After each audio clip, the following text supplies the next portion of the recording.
കേരളം ഈ പ്രാവശ്യം വെന്തുരുക്കും. കേരളമൊട്ടാകെ ഇത്തവണ കനത്ത ചൂട് അനുഭവപ്പെടുമെങ്കിലും സൂര്യതാപ ഭീഷണി ഏറ്റവും കൂടുതലുള്ളത് കേരളത്തിലെ 5 ജില്ലകളിലാണ്.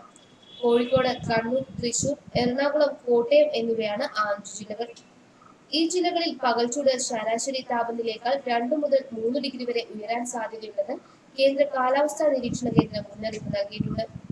ജനങ്ങൾ പകൽ സമയങ്ങളിൽ പുറത്തിറങ്ങുന്നത് സൂര്യതാപം ഏൽക്കാൻ കാരണമായേക്കാം. തൊഴിൽ സമയം പുനഃക്രമീകരിച്ചുകൊണ്ടുള്ള ലേബർ കമ്മീഷണറുടെ ഉത്തരവ് തൊഴിൽദാതാക്കൾ കർശനമായി പാലിക്കണം. ഇത് പ്രാവർത്തികമാക്കാത്ത തൊഴിലുടമകൾക്കെതിരെ ക്രിമിനൽ കുറ്റത്തിനാണ് കേസെടുക്കുന്നത്. തിരഞ്ഞെടുപ്പ് പ്രവർത്തനത്തിൽ ഏർപ്പെടുന്നവർ മുന്നറിയിപ്പ് ഗൗരവമായി കാണണമെന്നും സംസ്ഥാന ദുരന്ത നിവാരണ അതോറിറ്റി അറിയിച്ചു. പകൽ 11 മണി മുതൽ 3 മണി വരെയുള്ള സമയത്ത് തിരഞ്ഞെടുപ്പ് പ്രചരണത്തിനായി വെയിലത്തിറങ്ങരുത്. ശരീരത്തിൽ ചുവന്ന പാടുകളോ തിണർപ്പോ ഉണ്ടാകുകയോ മറ്റ് അസ്വസ്ഥതകൾ കാണുകയോ ചെയ്താൽ എത്രയും പെട്ടെന്ന് വൈദ്യസഹായം തേടേണ്ടതാണ്. വെള്ളിയാഴ്ച ശക്തമായ ചൂട് അനുഭവപ്പെട്ടതിനെ തുടർന്നാണ് കേന്ദ്ര കാലാവസ്ഥാ നിരീക്ഷണ കേന്ദ്രം ശനിയാഴ്ച കൂടി സൂര്യതാപ മുന്നറിയിപ്പ് നൽകിയത്. കോഴിക്കോട് 2.9 ഡിഗ്രിയും കണ്ണൂർ, കോട്ടയം ജില്ലകളിൽ 2.1 ഡിഗ്രിയുമാണ് വെള്ളിയാഴ്ച താപനില ഉയർന്നത്. വെള്ളിയാഴ്ച സംസ്ഥാന കാലാവസ്ഥാ നിരീക്ഷണ കേന്ദ്രത്തിന്റെ താപമാപിനിയിൽ ഏറ്റവും ഉയർന്ന ചൂട് രേഖപ്പെടുത്തിയത് തൃശൂർ ജില്ലയിലെ വെള്ളാനിക്കരയിലാണ്, 38.7 ഡിഗ്രി. രണ്ടാഴ്ചക്കിടെ കേരളത്തിൽ 45ലധികം പേർക്കാണ് സൂര്യതാപമേറ്റത്. ഉച്ചവെയിൽ അതികഠിനമായ പത്തനംതിട്ടയിലാണ് ഏറ്റവും കൂടുതൽ പേർക്ക് സൂര്യതാപമേറ്റത്. മഴ മാറി നിന്നാൽ സംസ്ഥാനത്തെ ഭൂരിഭാഗം ജില്ലകളും സൂര്യതാപ ഭീഷണി നേരിടേണ്ടി വരുമെന്ന് മുന്നറിയിപ്പിൽ പറയുന്നു.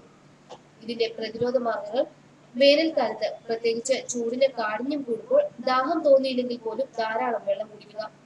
വെയിലത്ത് ജോലി ചെയ്യേണ്ടി വരുന്ന അവസരങ്ങളിൽ ഉച്ചയ്ക്ക് 11 മുതൽ 3 വരെയുള്ള സമയം വിശ്രമവേളയായി പരിഗണിച്ച് ജോലി സമയം ക്രമീകരിക്കുക. കുട്ടികളെ വെയിലത്ത് കളിക്കാൻ അനുവദിക്കാതിരിക്കുക. കാറ്റ് കടന്ന് ചൂട് പുറത്തു പോകത്തക്ക രീതിയിൽ വീടിന്റെ വാതിലുകളും ജനലുകളും തുറന്നിടുക. കട്ടി കുറഞ്ഞതും വെളുത്തതോ ഇളം നിറത്തിലുള്ളതോ ആയ അയഞ്ഞ വസ്ത്രങ്ങൾ ധരിക്കുക. വെയിലത്ത് പാർക്ക് ചെയ്യുന്ന കാറിലും മറ്റും കുട്ടികളെ ഇരുത്തിയിട്ട് പോകാതിരിക്കുക. ഈ പറഞ്ഞ കാര്യങ്ങൾ വളരെ കർശനമായി പാലിക്കേണ്ടതാണ്. മറ്റു ചില പ്രശ്നങ്ങൾ: കൂടുതൽ സമയം വെയിലത്ത് ജോലി ചെയ്യുന്നവരിൽ നേരിട്ട് വെയിലേൽക്കുന്ന ശരീരഭാഗങ്ങൾ സൂര്യതാപമേറ്റ് ചുവന്നു തടിക്കുകയും വേദനയും പൊള്ളലും ഉണ്ടാവുകയും ചെയ്യും. ഇവർ ഡോക്ടറെ കണ്ട് ഉടനടി ചികിത്സ തേടേണ്ടതാണ്. പൊള്ളിയ ഭാഗത്ത് കുമിളകൾ ഉണ്ടെങ്കിൽ പൊട്ടിക്കരുത്. അന്തരീക്ഷത്തിലെ ചൂട് കൂടുമ്പോൾ ശരീരം കൂടുതലായി വിയർക്കുകയും ജലവും ലവണങ്ങളും നഷ്ടപ്പെട്ട് പേശിവലിവ് അനുഭവപ്പെടുകയും ചെയ്യും. ഉപ്പിട്ട കഞ്ഞിവെള്ളം, നാരങ്ങ വെള്ളം, കരിക്കിൻ വെള്ളം തുടങ്ങിയവ ധാരാളമായി കുടിച്ച് വിശ്രമിക്കണം. സ്ഥിതി മെച്ചപ്പെട്ടില്ലെങ്കിൽ ചികിത്സ തേടേണ്ടതാണ്. ചൂടുകാലത്ത് വിയർപ്പിനെ തുടർന്ന് ശരീരം ചൊറിഞ്ഞു തിണർക്കുന്നതിനെയാണ് ഹീറ്റ് റാഷ് എന്ന് പറയുന്നത്. കുട്ടികളെയാണ് ഇത് കൂടുതലായി ബാധിക്കുന്നത്.